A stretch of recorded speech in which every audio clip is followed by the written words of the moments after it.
할렐루야. 아멘. 오늘부터 이제 약 8주 정도, 8주 동안 저희가 데살로니가 전서와 후서를 같이 한번 보도록 하겠습니다. 그래서 이제 오늘은 그 1장 첫 번째 시간으로 고난 속에 성령님의 기쁨으로 말씀을 받은 제자들. 굉장히 길죠, 여러분. 제가 이 데살로니가 전후서를 이렇게 묵상하다 보니까 이 데살로니가 교회를 무엇으로 정의해 볼까라고 했더니 이 사람들이 정말 성령님의 기쁨으로 말씀을 받은 자들이라고 하는 이 사실. 그래서 사도 바울은 성령님의 이 기쁨으로, 그러니까 영어로 보면 wish라는 단어가 들어갑니다. 이거는 뭐냐면 성령님의 기쁨과 더불어서 성령님의 기쁨과 함께 말씀을 받았다라는 거예요. 그러니까 이 말씀을 받은 제자들이 모인 곳이 바로 데살로니가 교회다. 그래서 저희들이 이제 오늘 살펴볼 것은 이 데살로니가 교회가 그러면 어떻게 이렇게 제자로서 인정받는 교회였는지 우리가 좀 살펴보기를 원하고요. 그리고 특별히 그들이 고난 가운데서 이러한 것들을 지켰다라는 것을 우리가 살펴보면서 지금 이 시대에 우리가 고난을 받거나 뭔가 박해를 받지 않는 환경 속에 우리는 살고 있습니다. 그렇죠? 여러분, 우리는 지금 고난과 박해가 없는 아주 좋은 환경에서 살고 있어요. 오늘날도 여러분 북한이 가까운 북한만 한번 가서 보세요.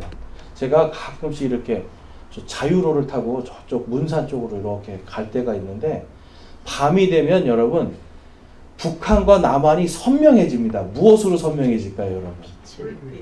정확하게 하시네요.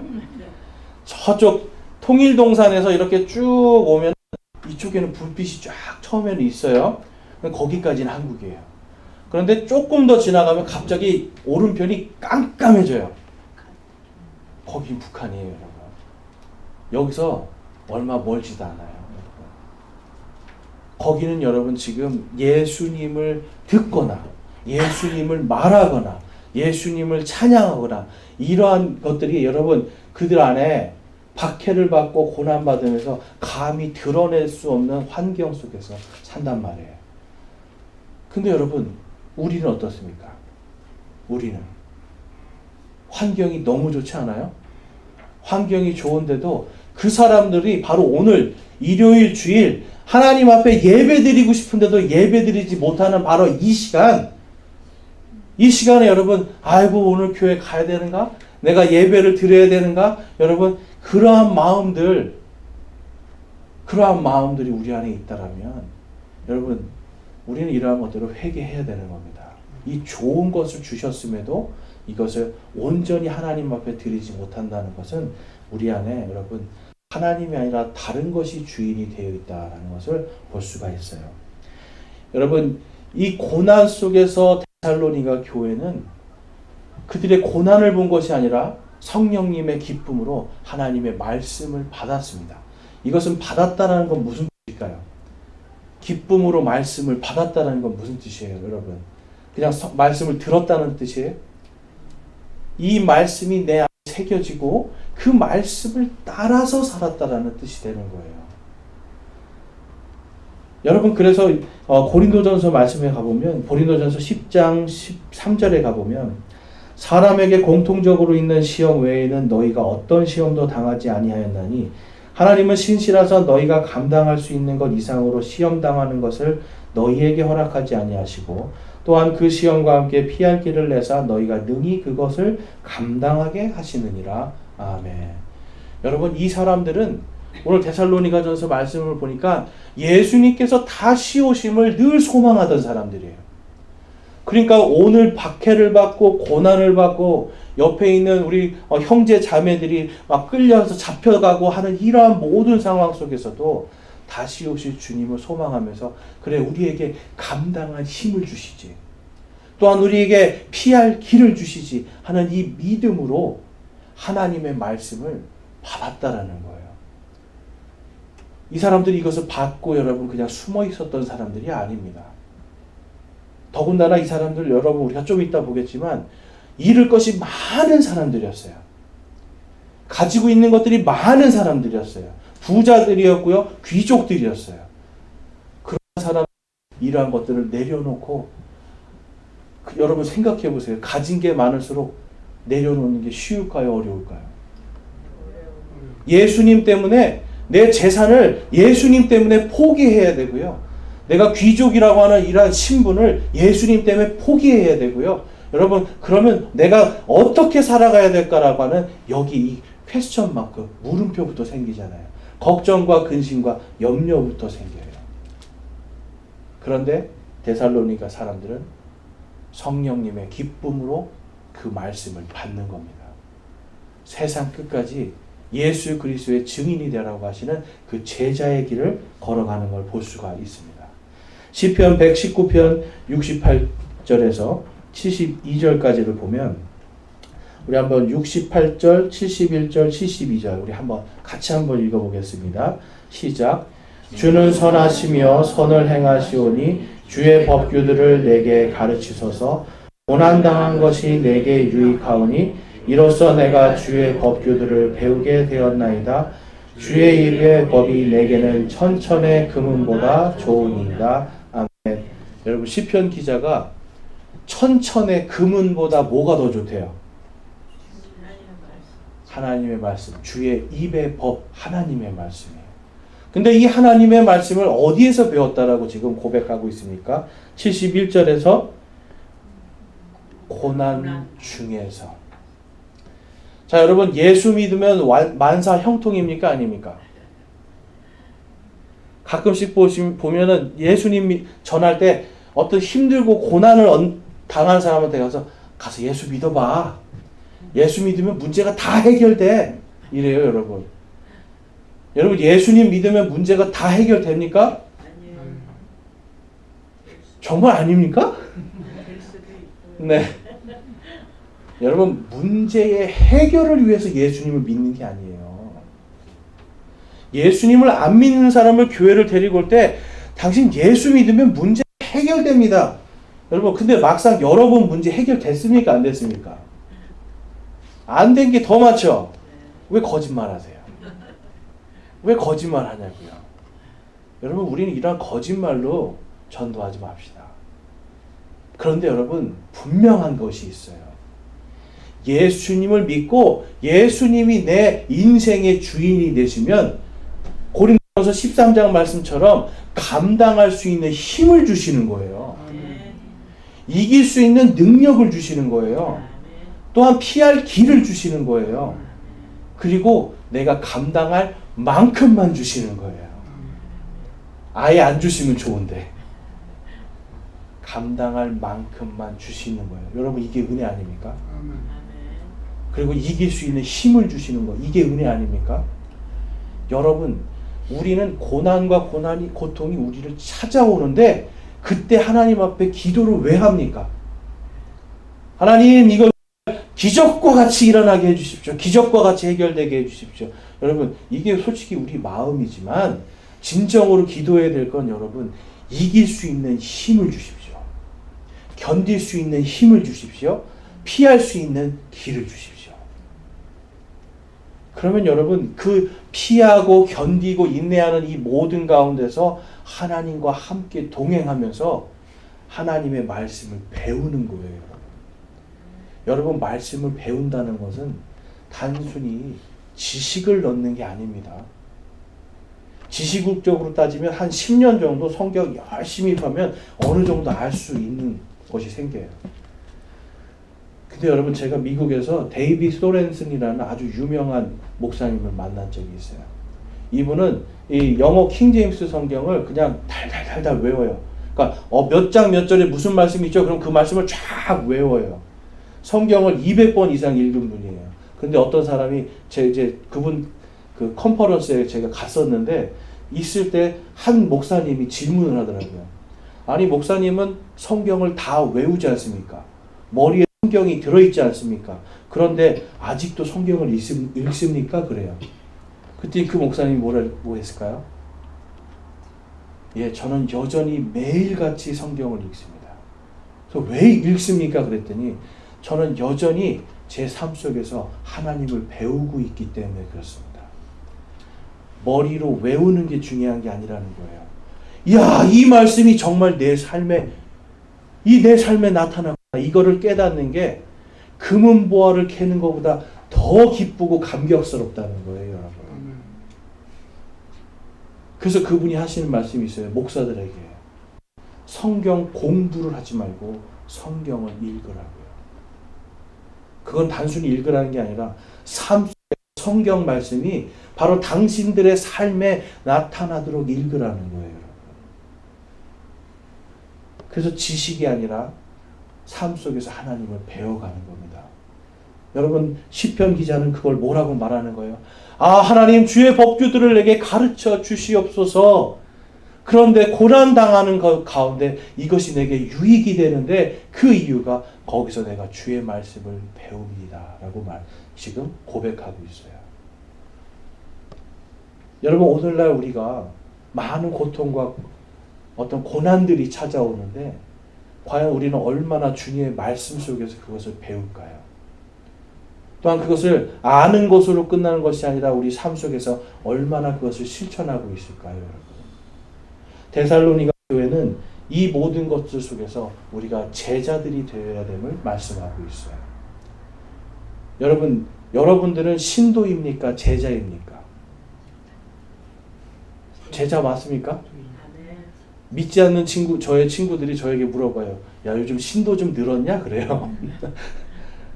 그 사람들이 생각할 때는 여러분, 불교 믿는 사람도 불교 신도, 힌두교는 힌두교 신도. 근데 여러분, 이 신도라는 말은 믿는 사람이라는 뜻이죠. 교회를 오는 사람들을 이야기하는 거예요. 그런데 제자는 뭘까요, 여러분? 제자. 신도는 교회 오는 사람들, 세상 사람들도 교회를 오는 사람들을 신도라고 그래요. 여러분, 오늘 여기 왔잖아요. 그렇죠? 근데 여러분, 우리가 생각해야 될 게, 우리는 과연 신도인가 제자인가? 제자는 그럼 어떤 사람일까요? 제자. 그냥 성경에 예수, 천국, 불신지옥이 써있더라, 이걸 아는 사람이 제자예요? 여러분, 제자는 주님의 모든 명령들을 내가 순종하고 배운 대로 살고 또 그것을 가르쳐 줄 수 있는 사람이어야 돼요. 이게 여러분 제자입니다. 그러니까 단순히 우리는 신도로서 살아가는 것이 아니라 우리의 삶 속에 고난과 고통과 어떤 환경 속에서도 하나님의 말씀 배우기를 기뻐하고 그 말씀 가운데서 그 말씀을 실천하면서 살아가는 제자들이 되어야 돼요. 여러분, 데살로니가 교회는 고난 속에서 이 성령님의 기쁨으로 말씀을 받은 교회, 그것을 받고 실천하면서 주변에 있는 모든 교회들의 본이 되는 교회, 바로 그 제자들의 교회였다는 걸 볼 수가 있습니다. 자, 우리가 좀 시대적인 배경을 좀 살펴보면 이제 앞에 보시면은 그림이 있습니다. 여기 보면은 여기 지도를 제가 알려드리는 게 도대체 데살로니가가 어디야 하시는 분들도 아직도 있어요. 그러니까 교회를 한 20년, 30년 다니셔도 데살로니가 보다 하지 데살로니가가 어딘지 모르시는 분들이 많이 있다라는 거예요. 그래서 로마, 이탈리아라는 나라가 있고요. 로마, 이쪽에 이탈리아가 있고 그 밑에 그리스라는 나라가 있습니다. 그래서 우리가 저번에까지 봤던 빌립보도 그리스에 있는 교회고, 빌립보 옆에 데살로니가, 그 밑에 베레아, 고린도, 아테네, 반모, 이런 식으로 이 지역이 지금 사도 바울이 선교 여행을 했던 곳들로서 아직도 가면 교회의 유적들이, 초대교회의 유적들이 있는 곳입니다. 그래서 빌립보에서 보니까 빌립보 사람들, 이 사람들도 여러분 고난 가운데서 막 기쁨으로 사랑의 수고를 막 했던 사람들이에요.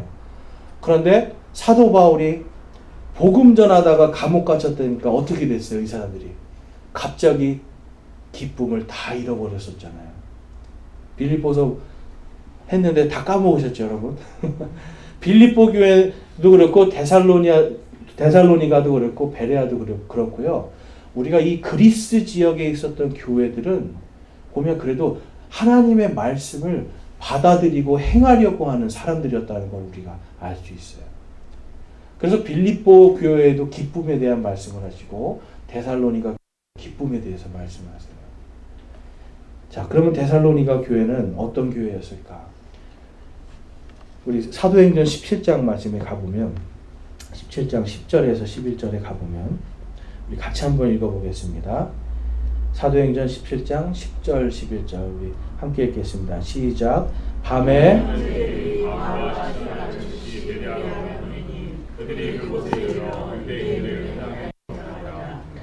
그들은 데살로니가에 있던 사람들보다 더 귀하여 부전히 준비된 마음으로 말씀을 받아들이고 그것들이 그러한가 하여 날마다 성경 기록들을 탐구하므로. 아멘.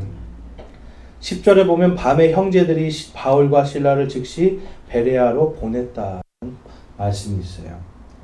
여러분, 당시에 이 데살로니가에는 유대인인데 귀족들이 있었던 거예요. 그러니까 유대인인데 로마의 어떤 이런 신분을 받고 돈이 많고 힘이 있었던 사람들이 살고 있었어요. 그러니까 이 사람들이 예수님이 그리스도시고 예수님이 하나님이시다 이렇게 선포를 하니까 그게 싫은 거죠. 아니, 우리가 믿는 여호와 하나님만 신인데? 라고 하면서 이 사람들이 엄청난 박해를 가하기 시작합니다. 그래서 이 사도 바울과 실라라는 이 두 사람이 야손이라는 사람 집에서 딱 거하고 있었는데 이 유대인 귀족들이 가가지고 거기에서 막 이 사람들을 이제 데려다가 고소를 하고 막 그런 일이 생겨요. 근데 여러분, 이들이 법정에 설 때 유대인들이 뭐라고 고소를 하냐면 가이사르, 그 사람 이제 당시에는 이 로마의 황제, 왕이면서 곧 신이었어요. 신. 그러니까 이 신과 왕의 명령에 반대되는 것을 가르친다라고 하는 거예요. 여러분, 왕의 반대편에 서 있으면 그것을 우리가 두 글자로 뭐라고 하죠? 역적이라고 하는 거예요. 역모를 꾸민다. 그래서 정치범으로 여러분 고소를 당합니다. 자, 그럼 여러분, 정치범으로 고소당하면 대표적인 분이 있어요. 예수님이 십자가에 달리셨을 때 십자가 뒤에 명패에 유대인의 왕이라고 써 있었어요. 왜 그렇게 써 있었을까요? 예수님을 반역자로 죽이는 거예요. 십자가는요, 아무나 죽는 게 아닙니다. 아무나 십자가에서 죽는 게 아니에요. 십자가는 로마 황제에게 반역한 자들을 죽일 때 쓰는 가장 가장 극악한, 아주 사람들이 견디기에 가장 힘든 형벌이 바로 십자가였어요, 여러분. 그러니까 여러분 지금 바울과 실라도 예수님처럼 정치범으로 반역자로 고소당했습니다. 그럼 여러분, 반역자들은 보통 그냥 풀려납니까? 안 풀려납니까? 대부분은 죽는 거예요, 여러분. 그런데 성경에 봤더니 야손이라는 사람이 보석금을 내주고 일이 풀려나는 얘기가 나옵니다. 그럼 여러분, 이 야손이라는 사람이 예수님을 믿고 쉽게 말해서 야손의 집이 교회가 됐었거든요.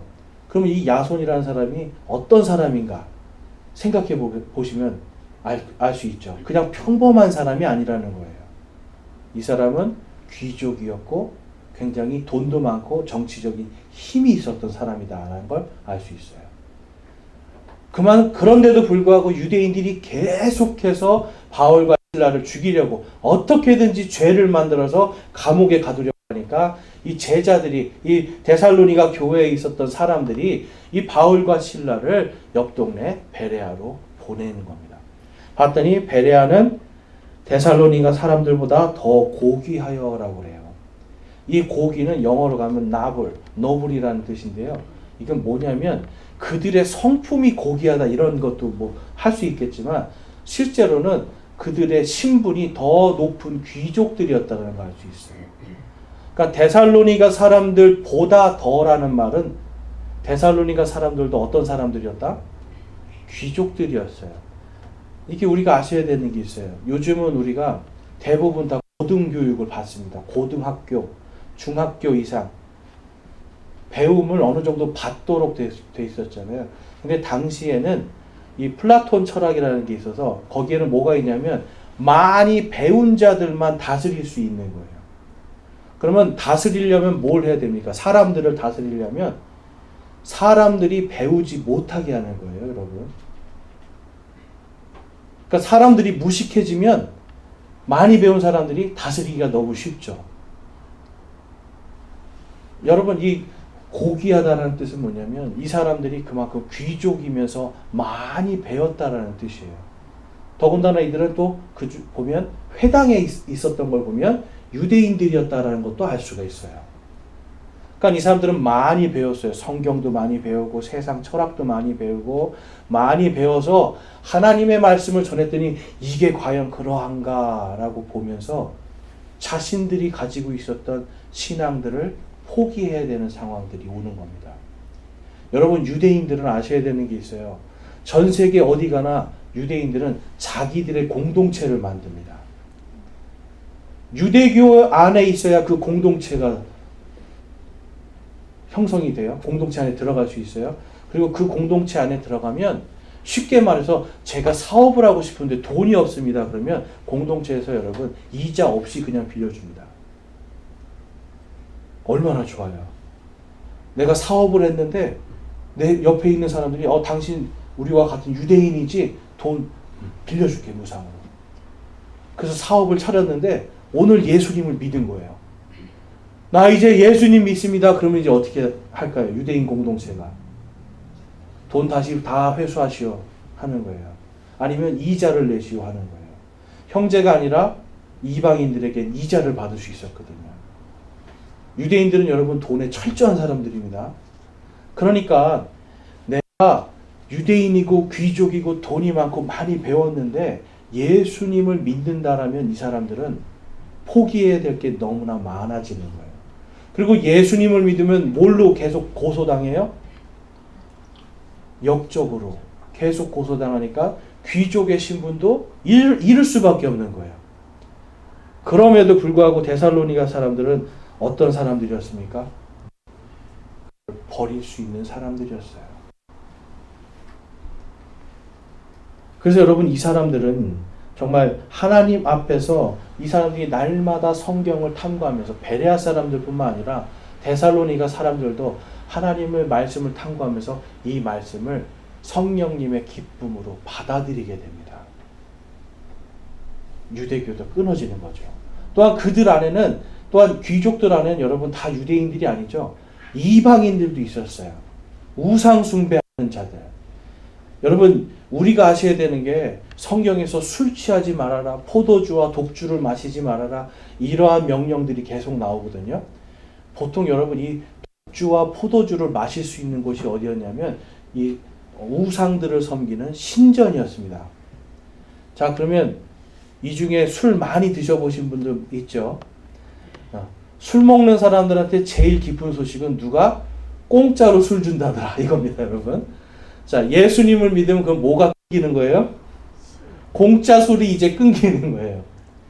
예수님을 믿으면 뭔가 여러분 세상에서 얻을 수 있는 그런 유익함을 다 잃게 되는 거예요. 이 사람들 문화 속에서, 이방인들. 그런데 이 사람들은 성경에 봤더니 그들이 우상을 다 버렸다라고 그래요. 우상을 버리는 거예요. 세상의 기쁨과 쾌락을 다 갖다 버리는 거예요. 내 신분도 내려놓고요. 내 재산도 내려놓고요. 세상의 기쁨과 유익과 공짜로 얻을 수 있는 것도 내려놓고요. 이 사람들은 오직 하나님의 말씀을 그럼에도 불구하고 기쁨으로 받는 거예요. 여러분, 이러실 자신이 있습니까? 우리 이렇게 살 자신이 있습니까? 하면 입술로는 자신 있습니다 하고 뒤돌아서서는 진짜 그렇게 되면 어떡하지? 여러분, 우리 마음에 욕심이 있어서 다 이런 마음을 가질 수 있어요. 그런데 우리 데살로니가전서 1장 말씀을 보면 1장 6절에서 8절까지 말씀 보면 다음과 같은 말씀이 있습니다. 우리 한번 같이 읽어볼게요. 시작. 또 너희는 많은 고난 속에서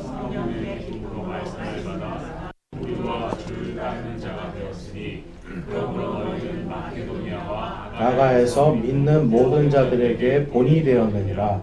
주의 말씀이 너희로부터 나와 마케도니아와 아가야에 울려 퍼졌을 뿐 아니라 하나님을 향한 너희의 믿음이 모든 곳에 널리 퍼졌나니 그러므로 우리는 아무것도 말할 필요가 없노라. 아멘.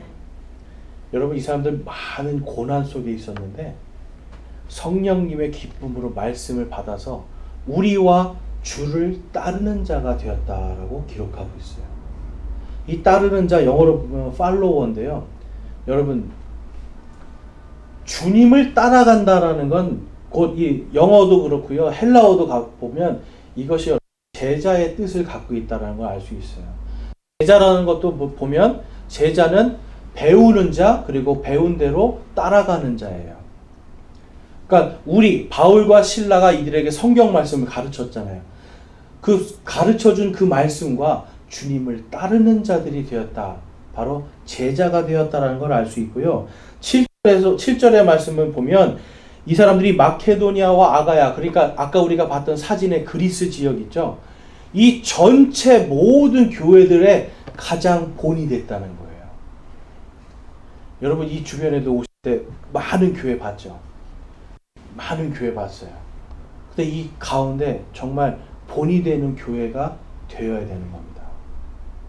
본이 되는 교회는 다른 것이 아니라 신도가 많은 교회가 아니라 제자들이 있는 교회예요. 자, 한번 따라해 보겠습니다. 본이 되는 교회는 신도가 많은 교회가 아니라 제자들이 있는 교회다. 아멘. 저와 여러분이 바로 그 제자들이 되어야 됩니다, 여러분.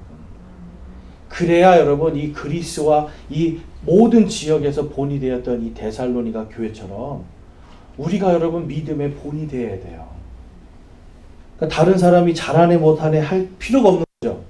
내가 하나님 앞에 진짜 제자가 되면 되고, 우리 교회가 예수님의 진짜 제자가 되면서 하나님의 말씀과 주를 따르는 자들이 되면 된다라는 것을 성경이 말씀하고 있어요. 그래서 여러분 8절 말씀에 보면 그러므로 우리는 아무것도 말할 필요가 없노라 라고 말씀해요. 그러니까 데살로니가 교회는 아무것도 이 사도 바울과 이 실라가 이들에 대해서 뭔가 책망할 것이 없다라는 거예요. 너무 잘하니까 할 말이 없다라는 거예요. 물론 데살로니가 교회, 이 데살로니가 전서에 보면은 그 안에 문제들은 있었습니다. 여러분, 문제가 없는 건 아니었어요. 문제는 있었어요. 어떤 문제였냐면 이들 안에 지금 예수님의 재림에 대한 너무 재림을 소망하다 보니까 혹시 재림이 지나간 거 아닌가? 왜냐하면 계속 고난이 오니까요. 너무 고난이 오니까 아우, 하나님 빨리 우리 좀 예수님 빨리 오셔서 제발 우리를 좀 영광스럽게 부활시켜 주십시오 했는데 이 계속 박해를 받다 보니까 먼저 죽은 형제들이 있잖아요. 그러니까 이 사람들이 궁금증을 가진 거예요. 아니, 지금 예수님 오셔서 우리가 오셔야 부활을 하는데 먼저 죽은 형제들 어떻게 하지? 이러한 고민이 있었던 거예요. 그래서 신앙적으로 또한 신학적으로 그거를 이 사람들이 갈등하면서 공부하고 있었고요. 또한 이들 안에는 사도 바울에 대한 어떤 잘못된 평가들이 있었습니다. 여러분, 사도 바울을 참 보면 기껏 가르치고 막 양육해 놓으면 항상 무슨 일이 일어나요? 빌립보 교회도 그렇고 고린도 교회도 그렇고 사도 바울이 사도가 아닌 것 같아. 저 사람 봤더니 말도 좀 어눌하고 좀 가르치는 게 좀 별로야. 그러니까 기껏 여러분 영원한 생명 가질 수 있도록 생명을 구해줬더니 그 다음에 뭘 내놓으라는 거예요? 내가 원하는 보따리 내놓으라는 거예요. 좀 말도 좀 잘하고 아니 좀 이렇게 잘 해봐 이런 거죠. 그러면서 평가를 자꾸 하면서 사도 바울에 대한 나쁜 평가들이 생겼던 겁니다. 여러분, 근데 이러한 것들을 사도 바울이 알면서도 그거는 아무것도 아니라는 거예요.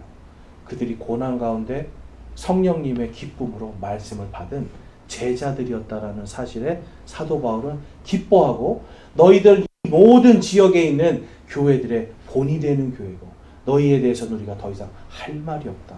더 이상 가르칠 것이 없다라고 할 정도로 그들의 믿음이 컸다는 걸 알 수가 있습니다. 우리 사도행전 11장 말씀에 가보면 25절에서 26절에 보면 그때 바나바가 사울을 찾으러 다소로 떠나서 그를 만남에 안디옥으로 그를 데려오니라. 그들이 만 1년 동안 그 교회와 함께 모여 많은 사람을 가르쳤는데 제자들이 안디옥에서 처음으로 그리스도인이라 불리니라. 여기서 보니까 제자들이 뭐라고 불린대요? 그리스도인. 사도 바울과 이 바나바가요, 처음에 사역을 시작할 때, 여러분, 바울이라는 사람은 참 성경에 보면 위대한 사람입니다.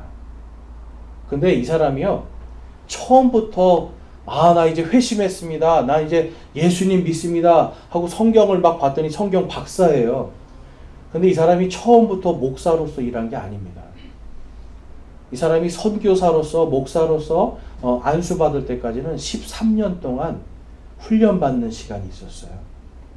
그리고 여기서도 보면 1년 동안 교회에서 그냥 형제로서 성경을 가르치는 성경 교사로 일을 합니다. 왜 하나님께서 사도 바울에게 바로 그냥 사역을 맡기신 게 아니라 13년이라는 준비 기간을 주셨을까요? 사도 바울이 그도 고난 가운데서 하나님을 알아야 될 시간이 필요한 거예요. 훈련받고 단련되고 연단받을 수 있는 시간이 필요한 거예요.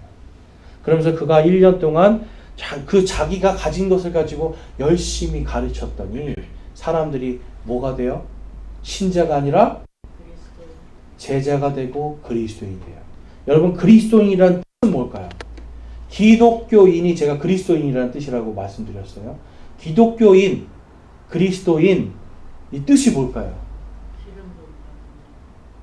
그렇죠. 기름 부음 받은 자, 그리스도는, 우리는 성령의 기름 부음 받은 자들입니다. 자, 그럼 성령의 기름을 부음을 받았다라는 건 무슨 뜻이에요, 여러분?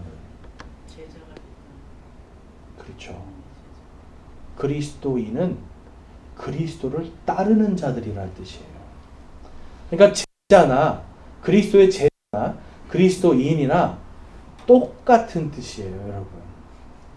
그러면 교회에 그냥 일주일에 한번 왔다가 또 그냥 와서 예배 드리고 그냥 갔다가 일주일 내내 하나님 말씀 한 번도 안 보고 덮어놨다가 일요일 날 되면은 먼지 털어서 이렇게 와서 한번 보고, 여러분, 이거는 제자가 아니죠. 끊임없이 말씀을 묵상하면서 이 말씀대로 어떻게든지 살아보려고 애쓰는 사람들, 예수 그리스도의 고난에도 내가 동참해 보기도 하고, 예수님께서 겪은 모든 것들을 내가 그 예수님은 과연 어떻게 이것을 견디셨을까, 그걸 묵상해 보기도 하고 하면서 예수님을 따라가는 사람들이 제자요 그리스도인이래요. 그럼 여러분과 저는 여기에 지금 신자로 앉아 있습니까? 제자로 앉아 있습니까? 아멘. 감사합니다. 여러분, 우리는 제자로 앉아 있는 거예요.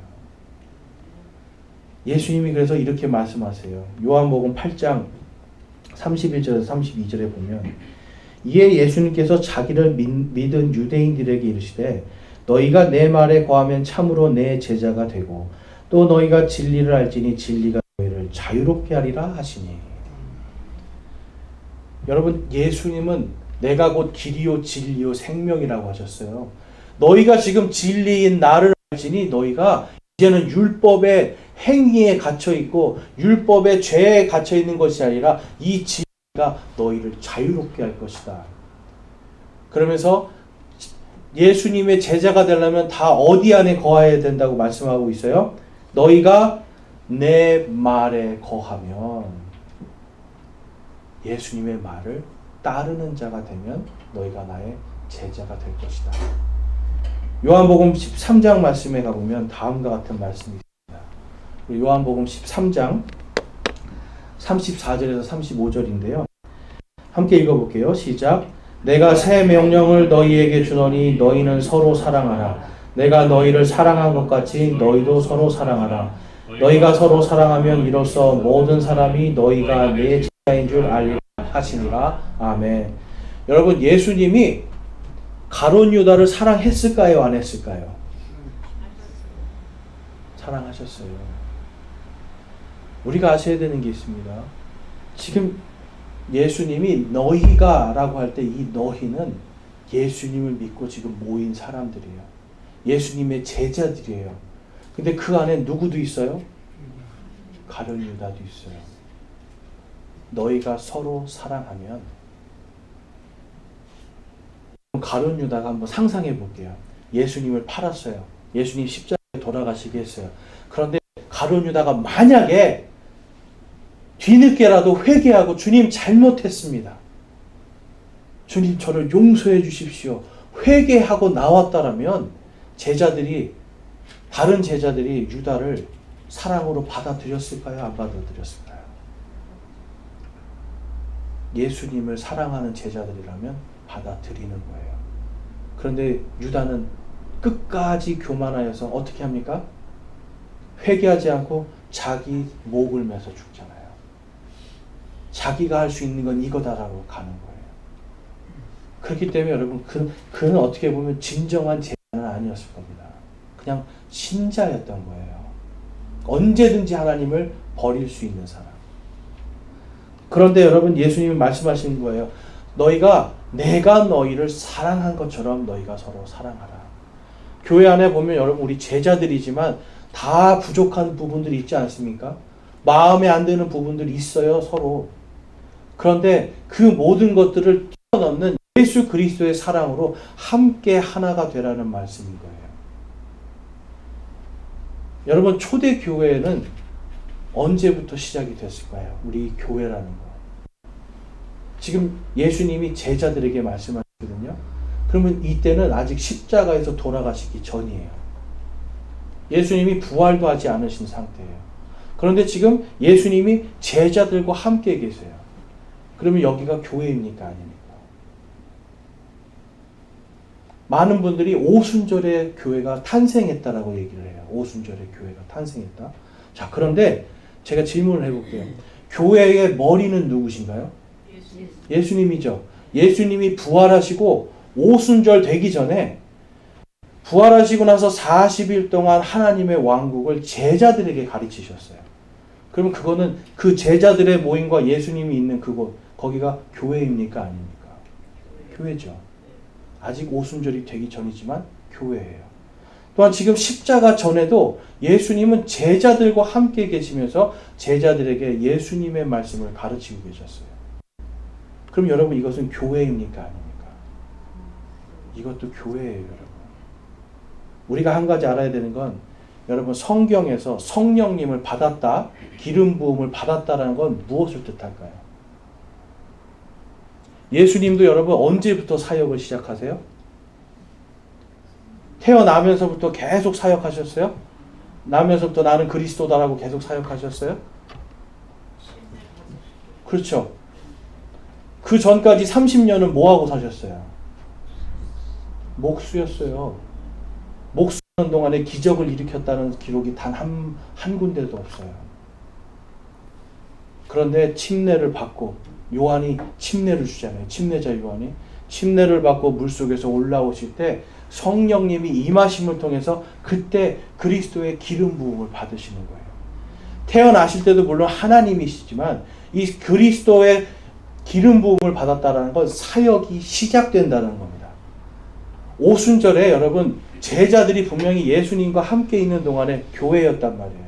오순절에 성령이 임한다라는 건 무슨 뜻일까요? 그러면 교회가 이제 사역을 시작한다는 거예요. 그래서 성령님을 받자마자 뭘 했어요? 이 사람들이. 그 전까지는 숨어서 뭘 하고 있었습니까?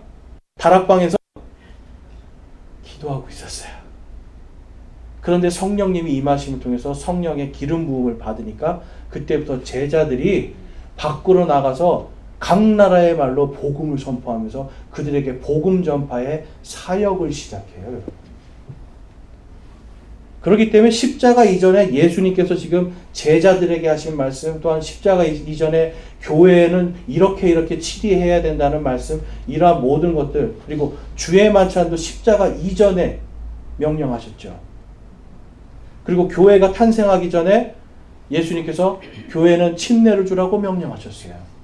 그럼 이 모든 것들 여러분 우리는 하나님께서 교회에게 명령하신 거다라고 다 알고 있어요. 지금 여러분 너희들이 내 제자가 되려면 뭘 하라고 말씀하고 있어요? 너희가 서로 사랑하라. 근데 이 사랑이 본격적으로 시작되는 이들이 성령님의 기름 부음을 받으면서 시작이 돼요.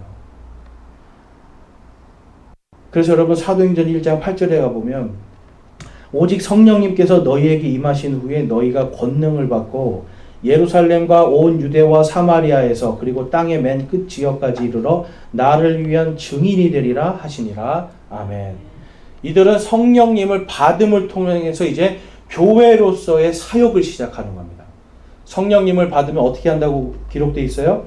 너희에게 성령님께서 너희에게 임하신 후에 너희가 권능을 받고 예루살렘과 온 유다와 사마리아와 그리고 땅의 맨 끝 지역, 동쪽 끝 지역, 대한민국까지도 이 복음의 말씀이 그래서 오게 되는 겁니다, 여러분. 그러면 처음에 예수님이 세우신 교회는 신도들의 교회였습니까? 제자들의 교회였습니까? 제자들의 교회였어요. 수많은 사람들이 따라다녔는데 어느 순간 봤더니 여러분 다 도망가고 몇 명만 남았어요? 12명만 딱 남잖아요. 여러분 따라다니고 그냥 믿는다고 하는 건 신자입니다. 그런데 예수님의 말씀을 따라가는 사람들, 가르침 받은 대로 그 명령대로 살아가는 사람들은 제자예요.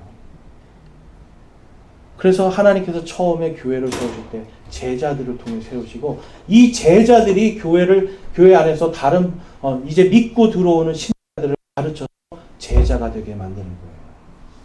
여러분 교회는 그래서 예배드리러 오는 게 여러분 목적이 아닌 겁니다. 예배드리러 오는 것이 아니라 이곳에 와서 우리가 예수님의 사랑을 배우는 거예요. 또한 이곳에 와서 예수님의 말씀을 배우는 거예요. 또한 이곳에 와서 예수님의 말씀대로 살았더니 나에게 이런 고난이 왔습니다라고 하는 이러한 간증도 듣는 거예요. 그리고 그 간증 가운데 하나님께서 나를 이렇게 견디게 해주셨습니다. 이렇게 피할 길을 주셨습니다. 이길 수 있는, 인내할 수 있는 힘을 주셨습니다 하는 이 말을 서로 듣고 고백하고 간증하면서 하나님을 배우는 거예요, 여러분. 예배가 중요한 게 아닙니다. 제자가 돼야 돼요. 이 제자가 되지 못하면 여러분 수많은 교회가 있지만 하나님께서 이 연서 제1침례교회를 무슨 교회라고 부르시겠어요? 신자들의 교회예요. 저기는 신자들의 교회다. 이런 평가를 받으면 여러분 하나님 앞에서 우리가 부끄러운 겁니다. 본문 말씀에 데살로니가전서 1장 2절에서 4절 보면 우리가 너희 모두로 인해 항상 하나님께 감사드리며 기도할 때에 너희에 관하여 말함은 하나님 곧 우리 아버지의 눈앞에서 우리 주 예수 그리스도 안에 있는 너희의 믿음의 행위와 사랑의 수고와 소망의 인내를 끊임없이 기억하기 때문이니 사랑하는 형제들아 하나님께서 너희를 선택하셨음을 아노라. 여기서 이 선택은 영어로 가면 election, 그래서 우리로 하면은 선거, 선출 이 뜻이에요. 여러분 국회의원 선거하잖아요. 그러면 한 명 선출하는 거잖아요. 그게 여러분 이 일렉션 선택이에요. 그리스 지역에 수많은 교회가 있었는데 하나님이 그 중에서 여러분 데살로니가 교회를 가장 모범이 되는 교회다. 가장 이 교회처럼 돼야 한다는 모델로 세워준 교회가 데살로니가 교회예요.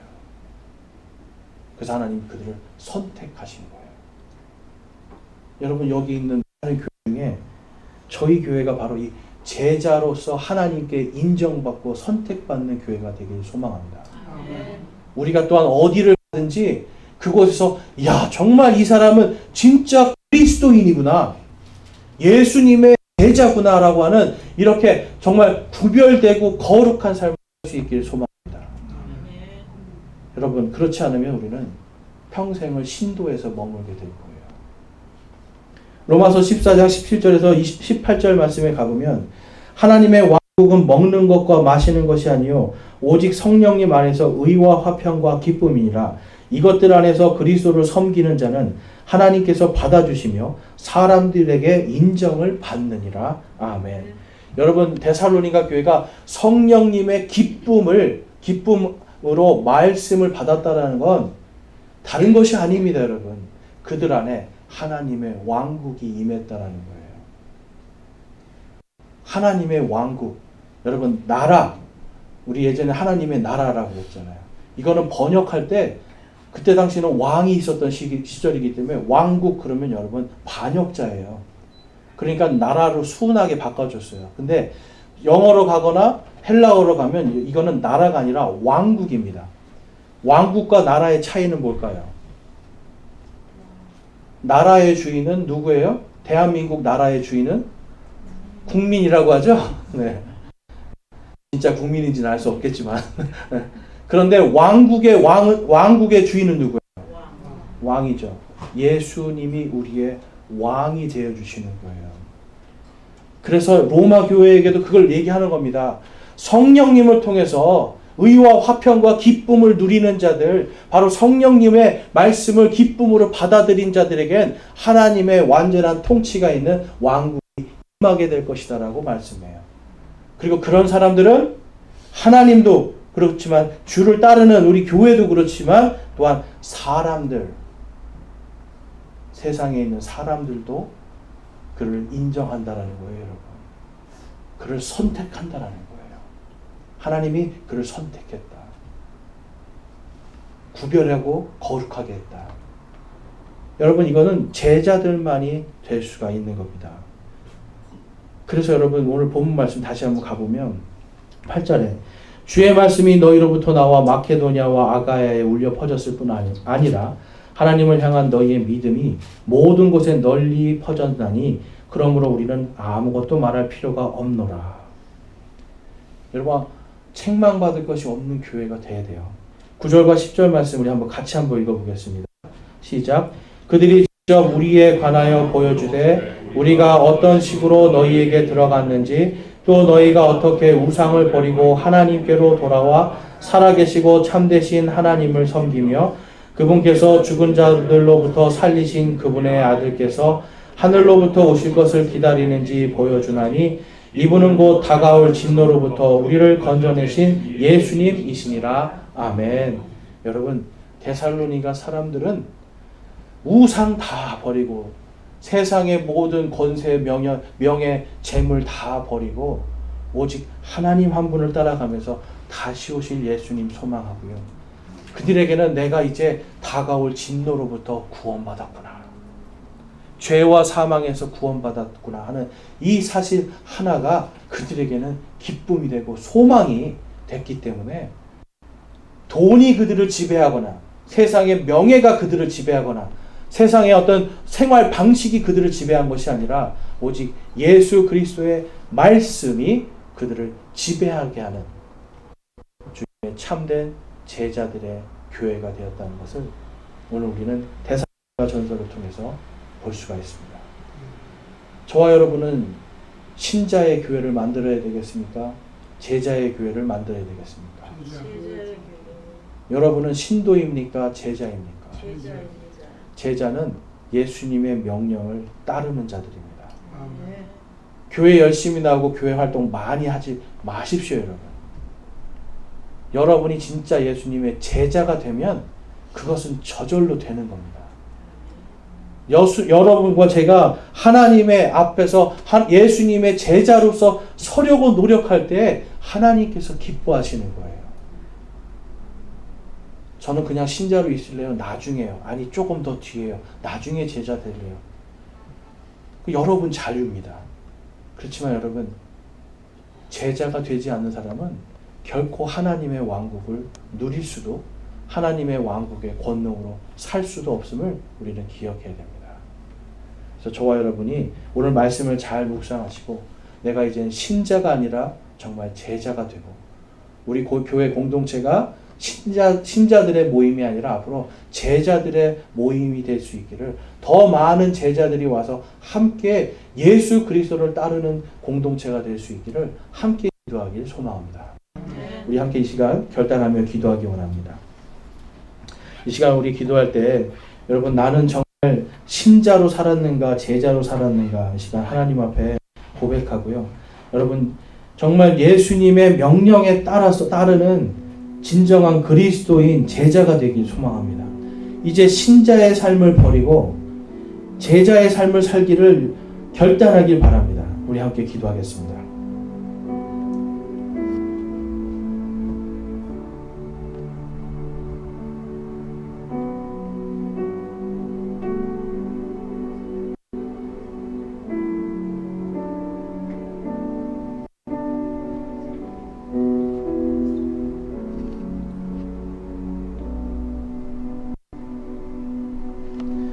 오늘 말씀을 통해서 내가 이제는 신자의 삶을 버리고 정말 예수 그리스도의 말씀을 기쁨으로 받아들이는 제자의 삶을 살기를 소망하고 결단합니다 하시는 분들 우리 손을 들어 마음을 드리겠습니다.